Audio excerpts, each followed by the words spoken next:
quite often you end up hearing people let loose and say certain things around you. I found it really tough to know my own value and and to pitch myself, to sell myself. Your class background doesn't dictate your tastes either, so you don't need to be middle or upper class to appreciate art or classical music.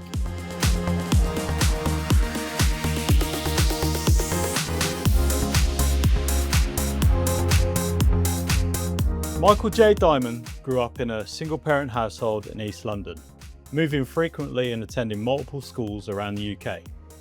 With no industry connections, he pursued a career in film, navigating the challenges of coming from a working-class background.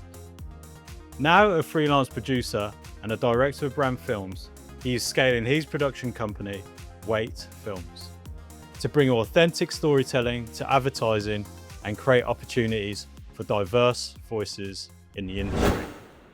Hello, Michael. Welcome to the show. How you doing? You all right? Hey, thanks for having me on. It's great to finally jump on with you after us kind of getting our schedules in line. I've been really looking forward to chatting. And yeah, to answer your question, I'm doing really well. We've got the summer coming in now and lots of interesting campaigns popping up. So yeah, it's been a really great start to the summer. Yeah, no, it's good to hear. Yeah, it has been a while since we first initially talked, and now we're finally getting this interview Mhm. done. So yeah, no, hopefully the viewers and listeners will get some real insight into what you've got to say. So yeah, just tell us a little bit about yourself, and yeah, because you're a producer and Mhm. director of your company, Wait Films. Could you Mhm. tell us a little bit about that and what it is you do? Yeah, so the role of a producer, as I'm sure anyone in the film industry listening will know, is a really, really broad term. But for me specifically, the way I like to describe it very simply is I'm a team builder and an organizer. So I work mostly in brand film and I work sometimes with agencies, sometimes direct to brands. So what will usually happen in my particular role is I'll receive a brief or I'll engage with a client or an agency and I'll be responsible for making a project happen. So managing a project end to end is what Okay. I do. I don't necessarily just come in at production stage. I usually be there from start to finish on the kind of budget ranges that I work on. So there's a lot of organization, a lot of team building, and where the director side comes in, sometimes we'll employ a director if there's a specific vision for the film or the campaign where we need someone who's got representations of that type of work. We need to bring them Hmm. on, especially if the budget is right as well. Sometimes it will require a hybrid of a producer or director. So in that case, I will come in and I'll see out the creative vision. So I'll organize the production and then I'll also direct on the day and lead it through post production, working with an editor to get everything down on brief. Yeah. Okay, so it's quite a varied and quite an involved role, really, and it's quite a lot of juggling around and Mhm. stuff like that, really. Yeah, yeah. This series is predominantly about working classes and those from lower social economic backgrounds. Um, and yeah, one of the questions I always ask is how do you define it? Because it does vary a lot. So yeah, how would you define the term working class? So my personal definition is, of course, going to be different from some other people's out there. But Mm. for me, how I define it is someone who has had parents in not traditional professional careers, careers. So it would be people like tradesmen or maybe lower skilled jobs or stay at home parents potentially. So for me, it's based on what your parents' jobs were and also where you grew up, what kind of school you went to. If you went to a state school, of course, that's a really big indicator too. Mm. So for me, it definitely is about your background and what your parents did, your level of income. But what really states working class to me is the culture side of things. Mm. So income aside, parents' occupation aside, what it really means to me is a very specific culture. And again, depending on what background you're from, what your family heritage is, or where you come from in the country, those experiences will be different. But there are a lot of cultural things unique to being working class that don't necessarily change no matter where your path in life leads you. Yeah. So, because yeah, in my intro, I mentioned that you're from a single parent household and you were moving across the UK. Do you feel like that kind of solidified kind of like the working class element because you weren't really in one stable area, or would you think otherwise? So for me, my interpretation, how I interpret myself as working class is definitely moving from place to place and the environments being the same or being very similar. So, for example, I was born in East London. I lived there as a kid. Then we moved around. We lived in Scotland for a short time. It's where my dad's side of the family is from. And then we moved back to London. Then we moved to the Midlands for a short period. Then we moved to Mm. Essex. But no matter where I was in the country, your living situation is still really different. And the types of people, although there's little elements of local culture that are different, on the whole, you're in environments where people are typically from a lower socioeconomic background and the parents do similar kinds of jobs. So moving from place to place, I guess you really do see that culture ripples out. Yeah, yeah. And it's not something that necessarily changes where you go because it is specific to how you grow up and really where you come from. Okay, so I suppose, yeah, because you are moving around the country, and if you are coming from that working class roots and background, you are seeing a similar theme throughout. And um, I suppose because some of my guests, they only really notice it when they have to move for work, but Hmm. because you're moving from place to place in particular environments, you kind of see actually this is a culture, this is Hmm. a lived experience, not just for me, this multiple people. Is that something that you would definitely agree with there? Yeah, of course, because we're moving from one fairly deprived area to another. The Mm. world's really different when we moved from East London to the Midlands when I was like 9 years old. Of course, that was in a village in the countryside, and there was a council estate backing onto a load of pasture land and fields, and then a Mm. big motorway. So the environment was very different in that sense geographically, but the level of income in those areas, you can see what the houses look like, what the general amenities are like in the Mm. communities. That those things are really similar, even if you're transplanted in somewhere that can feel worlds away. Yeah, yeah. So, did you ever feel like there was a sense of community? Because generally, like working classes, I'm probably making quite a broad assumption here. They generally have this togetherness and we're in it together. Did you ever get that sense going to these different areas? Well, I would agree with that, with a caveat that because I didn't Mm. grow up in a middle or upper class environment, I Yeah, don't necessarily know what the community aspect is like from yeah, that yeah. point of view. But for me, as a kid that had a family that couldn't afford to go on holidays, when I would really see community come together is where we would, in place of a holiday, go to summer activities with other Mm. kids from other families and all come together. And usually my parents wouldn't pay for that. That'd be funded by local council or charity or Yeah. wherever it is. So that is a way where people in similar situations come together and communities pitch in, and you meet other people from the community. And of course, part of community is also the charities and the organizations and the services that are in communities too. Mm. And people from a lower income demographic will have to access services like that more Yeah. often from than someone who is from a middle class background, for example.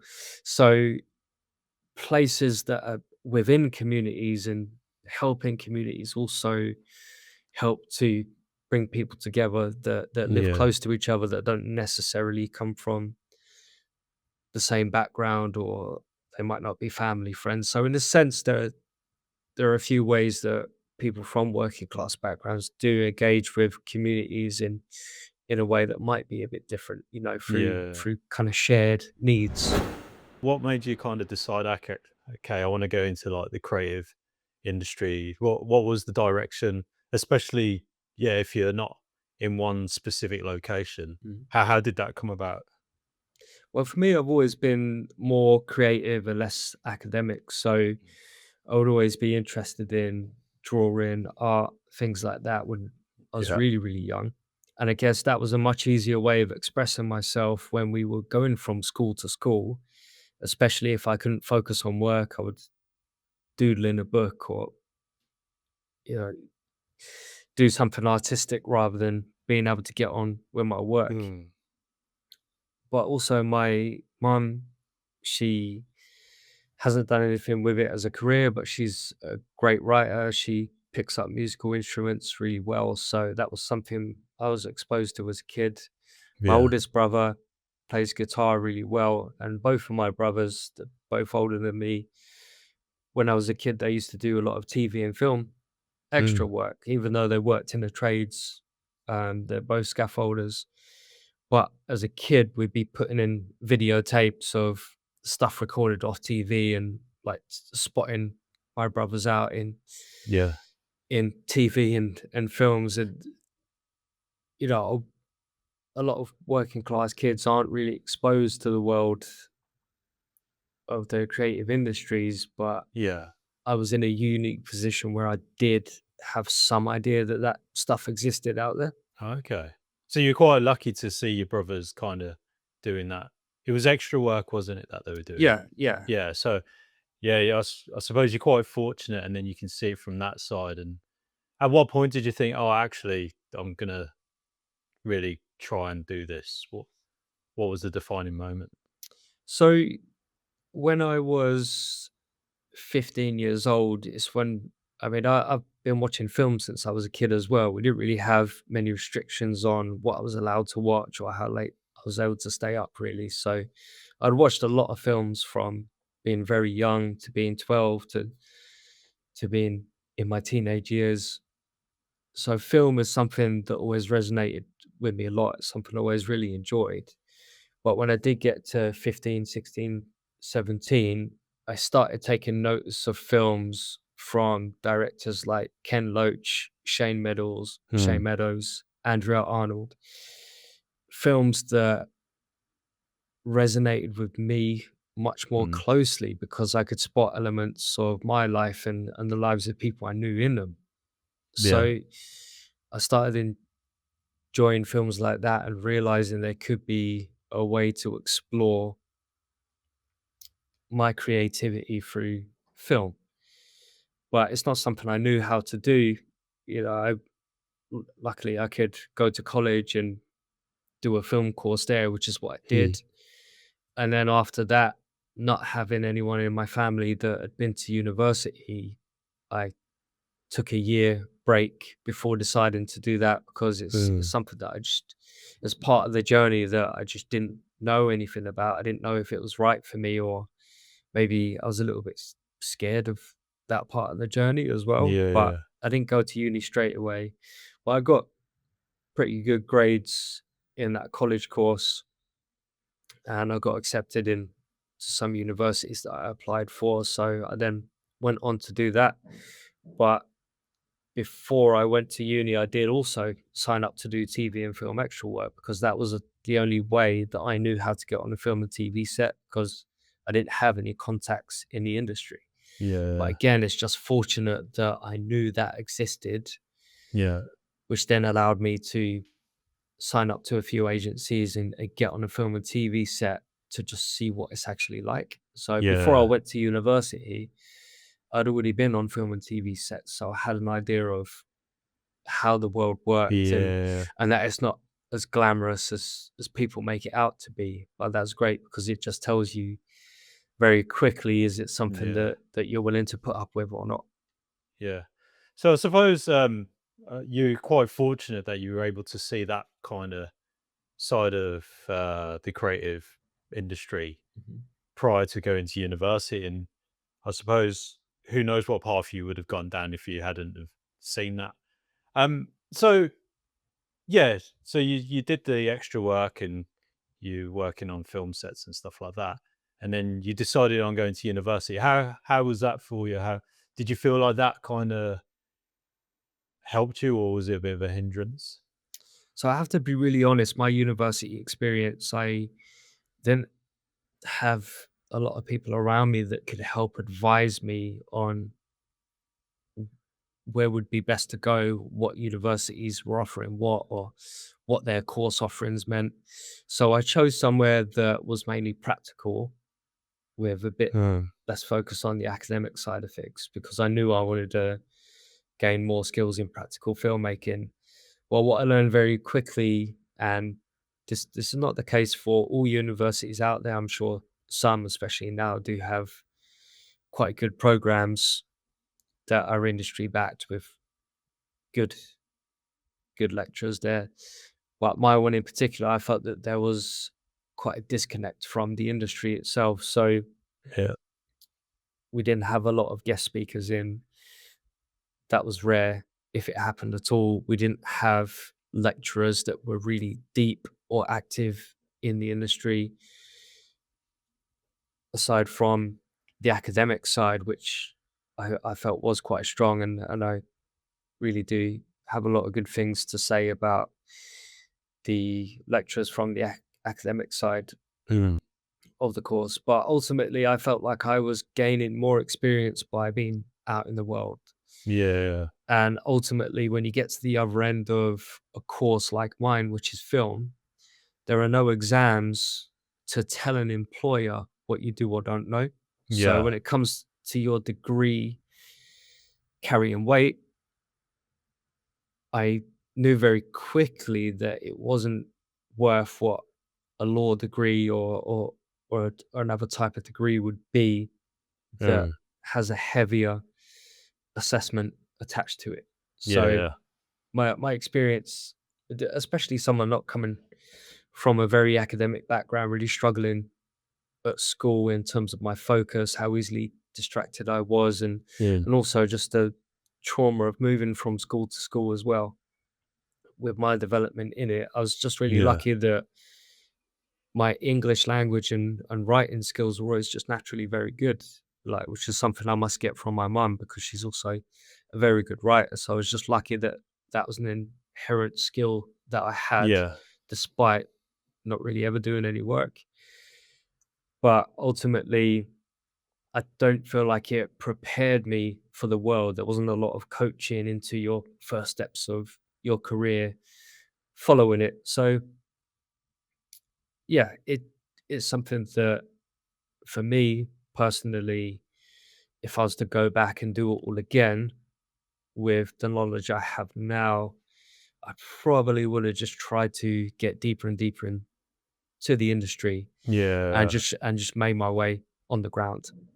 Yeah. So yeah, because there's always that saying, especially in like creative industries, it's a case of it's not what you know, it's who you know. And like you just said, if you do it all again, you just work your way in the industry. Mhm. Is that something you'd agree with? And is there still like a level of like nepotism still happening? Yeah, of course. The whole industry is about who you know. It's well, most of my jobs and most of the jobs I give to uh, the freelancers I work Mm. with, they're all based on word of mouth, or they're all based on you building a relationship with Mm. someone and trusting them to make something happen for you. So, of course, your portfolio, there are a lot of people with great portfolios, but does that person come on good recommendation? Yeah, yeah, yeah. Have you worked with them before? Do you know what they're like? Because someone having a great list of credits or a really strong portfolio doesn't mean that you're going to get on with them very well, Yeah. or it doesn't mean that they're going to be committed to the particular production you're doing. Maybe they're not that interested Mm. in that particular production you're offering at that time, and that ends up showing on the other end of the work. So you really do have to trust people, and that's where the recommendation comes in. In terms of nepotism, there's just a big head start, especially at the entry level career area, because you don't have to do a lot of convincing if someone says, look, you know me, you trust me, here's someone who's closely connected to me, let's get Mm. them in, and then that's that. So it Yeah. takes a long time to build up to the point where someone is going to say, yeah, get Michael in. Like, you Yeah. don't have that from the get-go. That needs to be cultivated over years, or, Yeah. in the early stages, you could really be bending over backwards to get to the point where someone will put you forward for Yeah, something. just take a So chance. so you have to work 10 times harder to get to that place. Yeah, so I suppose, yeah, it just makes it 10 times harder for yourself, and it's just getting that break. And how was it for you, like, starting out? Like, what was your first break? Did someone take a chance on you? How did that plan it? So it was really difficult, especially trying to study, trying to get work experience, because when you don't come from a household with a lot of money, Yeah. that money to support yourself has to come from somewhere. So of course you got your student loan. So I got that at the higher tier, which gives you some resources to work with. But when it comes around to the summer, if you haven't got a parent that lives in the town that your university is in, you either have to get a job or move move out of town, which for some people, let's just say if you come from up north and there's a lot of work in London, I think the creative industries are still very London Mm. centric at the moment. You're going to be spending all of your time trying to survive, pay rent, bills, instead of just taking opportunities that come along.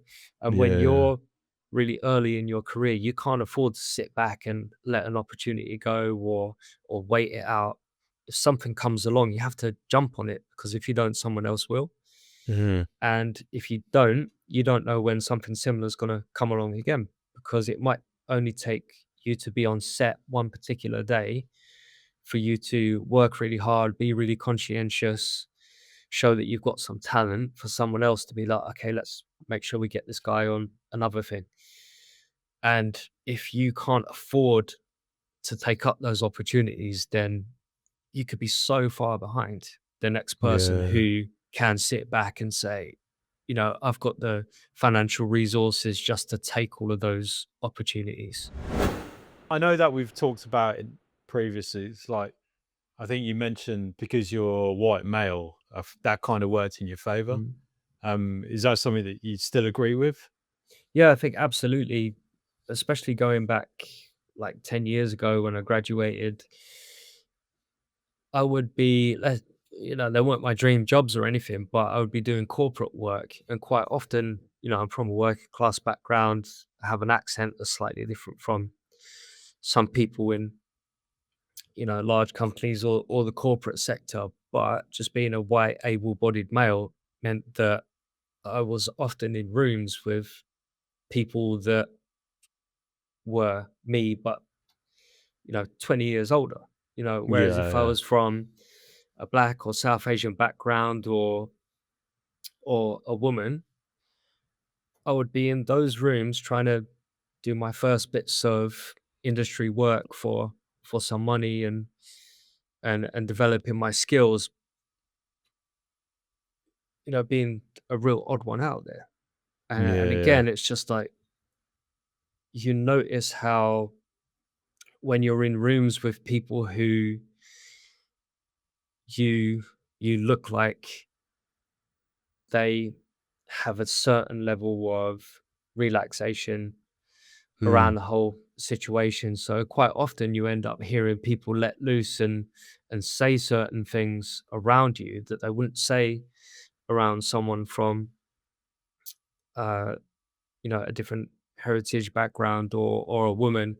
So you do hear bits of subtle racism, sexism, things that they're comfortable saying around you Yeah. because they assume that, oh yeah, that we're kind of the same, so we could just kind of Yeah. say what we want. So under the surface that stuff would go unsaid, Yeah.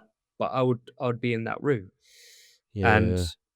if I was from a different background, all of that stuff could be bubbling under the surface, and you just know me, I'd have a much harder time because if you put me, because it all builds up. You know, let's just say I come from a single parent household and I've had the start in life that I've had. Now, if you stack that up with me having a disability, being a woman, being from a global majority background, then the difficulties start to stack up and stack up and stack up. Yeah. So again, have been fortunate in some ways, like me not having any financial resources definitely puts me way behind. But in other Yeah. areas, I've had a bit of an easier ride just because it's maybe easier for other people to accept me in certain Yeah. rooms that I've had to go in, or even just Yeah. me feeling comfortable enough in those rooms because I don't feel like the odd one out, even though I know I come from a Yeah. different world to these people. It's just like it's just a bunch of white guys in the room. Yeah, they're So just doing it all based on face value. What they mhm, see is what they recognize. When we've had our discussions in the past, you've talked about you sometimes lacked a bit of self-confidence quite early on in your career. And that was about like I think it was what when you were trying to build up your network. mhm. Could you talk a little bit about that? Yeah, absolutely. I again being in the creative industries or trying to get into it is a world where it's so far removed from my life Mm. where I didn't even have parents that worked, let alone had a career to speak of. Yeah. My brothers worked in the construction industry, so trying to be in rooms where maybe people work in agencies or people work in film sets, and even knowing how to navigate a professional environment was something that was so alien to me. Yeah. So I did lack a lot of confidence because in many respects, of course, I spoke earlier, like you go do a corporate job and you kind of feel at home, not at home, but it's fine because you're similar enough. But when it Yeah. comes to actually being in spaces of the industry that I wanted to be in, I found it really tough to know my own value and Yeah. and to pitch myself and to sell myself. And I think it just comes from coming from a place where you have nothing. I think a lot of people can be in a mindset that I come from nothing, so what do I have to give? Versus the Yeah. next person who has similar experiences that they can talk about. Yeah. I suppose that yeah, I was gonna say because I suppose if it comes back to if you've got someone coming from a professional background with money, the connections, there's this level of self assurance. Mhm, They know exactly who they are. They know mhm, exactly the direction. But if you are coming from a working class background, low low income household, you always feel like you're playing catch up. You always feel like mhm, oh. I just need to get by. I just need to survive. So it's always that you're on that like treadmill constantly. Mhm, You feel like you're running all the time. mhm. Is that? Would you agree with that? Yeah, absolutely. It felt like in one sense, there's not enough that I could do to keep ahead. But on the Mm. flip side of it, there was stuff that I knew I should be doing that I didn't Yeah. have the confidence to do. And there were some times where I'd have a producer or somebody in the industry meet me, even sometimes when I was working at my part-time jobs, where we'd get talking, and I'd mention that I'm trying to get into the industry and I've graduated uni, and they'd be like, well, here are my details, give me a ring. Or I'd do a job on set as a runner, and the producer would compliment me and say, drop me an email. But there'd be Yeah. something in me that felt like, maybe I don't want to bug them, or I'm not sure if they really meant it. Maybe they were just being nice. Where Yeah. now what I'd say to myself is, if someone goes out the way to say that, they usually really do mean it. Yeah. Yeah. Yeah. Just take the chance and Mhm, yeah, because why would someone say mhm. that if they didn't actually mean it? Because you mentioned you're from Essex and especially working in creative industries, there is a lot of like traveling around. How was it when you were living out in Essex and having to travel? So I had to full on move to London. Um, there was no situation in my mind where I'd be traveling back and forth. One, because the costs would have been prohibitive anyway. Mm. So at that point, you might as well be working and paying rent and trying to survive in London. But it was also a time and an access thing as well, because I didn't want to be in a position where I was turning down a last minute job or an opportunity to meet someone for a coffee or anything just because I was too far away. Or, Yeah. I didn't want a train disruption to let me down for an opportunity. So even though I wasn't a million miles away out in Essex, I was still far enough that it would have cost me a lot of money. Nowadays, it's about 100 quid a week for a Mm. travel card. So you can imagine how those costs rack up. And then you'd Yeah. put the Yeah. extra time and the hours on top of it. There was no option. In terms of me being comfortable with traveling for work, that's something that I'm used to anyway. I'm someone who I feel probably doesn't lay roots too easily, owing to me having to live in multiple houses and go to multiple schools. So Yeah. now it's something I'm pretty comfortable with. So I guess in that sense, it's a benefit to me Yeah. because I don't get homesick if I'm away. But Yeah. ultimately, location is really important. If you want the best start to your career, unfortunately, you do have to be close to where everything's happening because you need to be Yeah. at the front of the queue for any opportunities that come along. So yeah, this kind of leads nicely into what I was going to ask you next, actually, in terms of because there's a lot of like the opportunities down south. Would you say there's more opportunities around the UK? Do you see some companies or big organisations actually creating more equal opportunity around the country? In general, there are some of the networks like BBC that do have hubs around the country. So you do have places out in Wales, for example, where stuff is going on, and of course all across the country. However, the industry as a whole is still dominated by the South, Yeah. and really specifically London.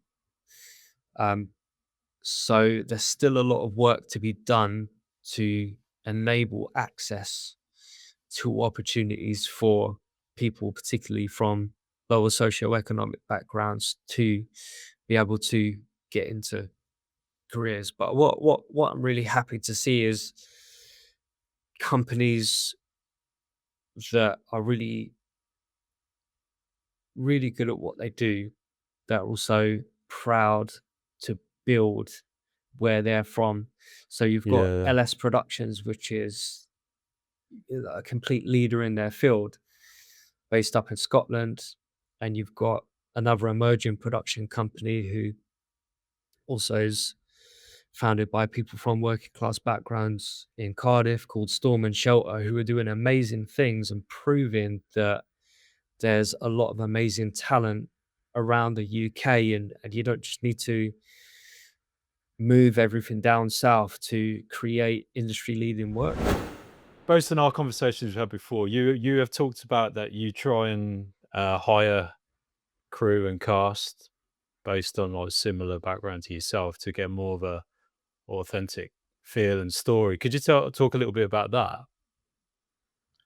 I really love to work with people from working class backgrounds because that doesn't narrow the human experience down as much as you might think. You can be Mm, working class and be from all kinds of different heritage backgrounds. You can have a mm, lot of different experiences depending on where you're from in the country or even outside of the country.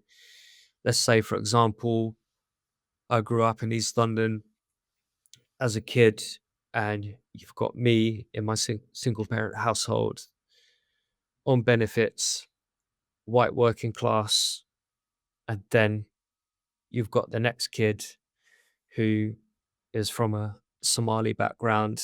Maybe their parents didn't grow up here. Then you've got mm, another family from Jamaican heritage background whose parents did grow up here. And all of these working class families and all of these working class kids in the same class at school, maybe even living on the same street, have a wealth of different stories mm. and things that they can express through their work. So that's why I really love to connect with other working class creators, because it just doesn't narrow down the human experience and our ability to tell stories. And Yeah, also your class background doesn't dictate your tastes either. So you yeah, don't need to be middle or upper class to appreciate art or classical music. So again, it's just making sure that I'm working with the best creative minds that I can work with, who also have that little extra something that enables them to connect with audiences from working class backgrounds too. Not to say that anyone from working class background should have to only tell working class stories. Absolutely yeah, not. It's just that those are the projects that I really love and the projects that I'm building up to doing yeah, exclusively is what I'd love to do. yeah. So you're so you'd say yeah, so you'd say those individuals should take full advantage of their working class roots and really highlight their unique voice and kind of get that message out there so barriers can be broken and it can Mhm. be discussed. 100%. If you imagine having to go up for a job against a bunch of other people who, let's just say, they're all from a middle class background, have a similar upbringing, Mm, and you know how to leverage your unique voice. That's something you can use as a tool to get you further in the industry. You've yeah. definitely got to be lacking in connections, you've got to be Mm, lacking financial resources, but what you're not lacking is your unique experience that most other people in the industry just will not have. Let's just say if you're a director and you've got four other directors pitching on a charity commercial, you might have a lived experience that puts you way ahead of those other yeah. people who have a similar looking portfolio to you because of your unique connection to what that charity does or Mm, what that particular product or company stands for. So again, particularly with people like directors who need to convey why their voice is unique, that is something that can be used. Your background, your heritage, your lived experiences is something you can use as a tool to yeah.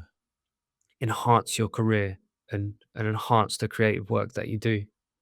Yeah. No, no, it is good. I think, yeah, and that's the one way of kind of producing the best work Yeah. because, like you said, it's that lived experience. And if you are working on a project that is closely ties with your experiences, your ideology, whatever, it only enhances that thing even 10 Yeah. times over. Um, yeah, I'm just conscious like we're coming towards the end and stuff. Was there any kind of like words of wisdom, tips, or anything that you'd advise, or is there anything that you really wanted to highlight that we haven't had a chance to talk about? I'd say in terms of general wisdom, I don't want to paint myself as some industry sage Okay. that knows it all. Maybe in 20 years' time, but what I can offer a lot of right now is experience to those who are maybe like 5 or 10 years behind me because it's Mm, still really fresh. Even when you're 10 years in, experiences that you've gone through are often quite relevant yeah, until you get really far into a senior role.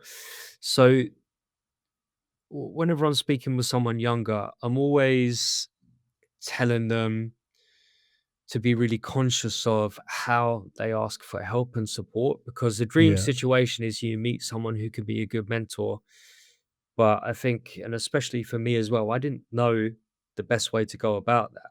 yeah, And being in a slightly different position now and looking at creatives that were my age when I was looking to emerge into mm, my career, what I tell them is they need to be careful about how they ask for things. So they need to make themselves really easy to help.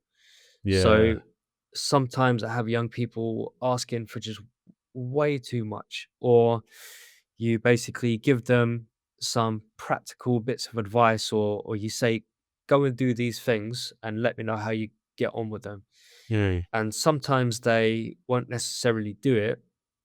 And then they'll go quiet for a long time and then get back to you months and months later just with different questions. yeah, Or sometimes they'll come back to you very quickly asking for more time or another meeting when they haven't really taken anything from the first question. Yeah, taken anything on board and shown that they've um, developed or learned or even thought about it. So you definitely, if you're looking for a mentor or mentorship or even just advice, you've got to be really, really coachable, and you've also got to yeah, be conscious that you're asking things that are really easy for people to answer. So yeah, keep it short, keep it sweet, keep it really polite, and also check in to just thank them and let them know how you're getting on because sometimes people go quiet for ages and you think, oh, I really liked that person. I yeah, wonder how they're getting on. So when you're checking in with people, you got to remember that anyone more senior, yeah, everyone needs emerging talent because we'd have no one to rely on for a lot of the important mm, roles that are a make or break for a production running. So to have yeah, a production assistant or an edit assistant who is really trustworthy, is really hardworking, is so important. So you need to know your value as an yeah, yeah, emerging creative as well. So be yeah. confident that you do have something to bring to the table. So Okay. again, just yeah, make Yeah. yourself easy to help. Make sure you check in with your availability, share things that are useful, and Good. just work hard, be really committed, and remember that you are also really valuable and the industry needs emerging Yeah. creatives as much as it does senior ones. Okay. Yeah, I was. Yeah, one question that came to my head actually while we were discussing this. It's like because you were talking about how at one stage you were the one asking the Mm. questions, but now you're the producer director. How did you end up forming like your own company and stuff like that? Because especially for someone that's never kind of been in that position before to see how it was. Yeah, how did you set it up and what made you take that leap? Okay, I'm going to be the owner of this company. I'm the Mhm. one going to be running it. So I started off with a mix of freelancing, doing corporate gigs, whilst also doing production assistant running work, um, doing running on commercials. And the more I got into doing the freelance work where we were like shooting and editing, especially when it was little campaigns and PR films, the more we started working direct to agency or direct to client. And then as you get a bit more skilled or you build a bit of a network, sometimes you get in a position where maybe the budget's slightly bigger and you need to bring in some team members. So I Mm. evolved into a producer without knowing that I was Yeah. evolving into a producer because I always just wanted to be a director. But I was naturally building connections and organizing teams and Yeah. delivering and QCing stuff and making sure it was over the line at the end.